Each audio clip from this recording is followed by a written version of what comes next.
केंद्रीय मंत्री नारायण राणे यांची संसदेतील भाषणं बघितली. उमा भारती ज्या केंद्रामध्ये मंत्री राहिलेल्या आहेत त्या 6वी का 7वी शिकलेल्या आहेत. हे व्यक्ती भाजपचे राहिलेले आहेत.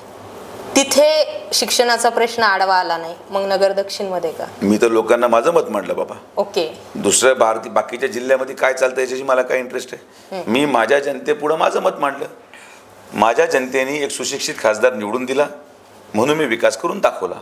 विकास पाहिजे असेल या जिल्ह्यामध्ये तर सुशिक्षित माणूस निवडून द्या. फक्त माझं म्हणणं असं आहे की आजच्या डेटला सुप्रिया सुळे जरी असल्या संसद रत्न बंद राहिलेल्या आहेत, त्यामुळेच त्यांचा प्रभाव सुद्धा त्या मतदारसंघात आहे. मी ही गोष्ट असं रिजेक्ट करत नाहीये. माझं म्हणणं फक्त इतकंच आहे, जसे भाजपात आहेत तसेच राष्ट्रवादीत आहेत तसेच काँग्रेसमध्ये जे जुने जाणते नेते होते त्यांचं तर शिक्षणच नाहीये, ते तसेच राजकारणामध्ये आलेले आहेत. आज नगर दक्षिणसाठी उच्च शिक्षित हा जो मुद्दा उपस्थित झालाय, उद्या तुम्ही जर खासदार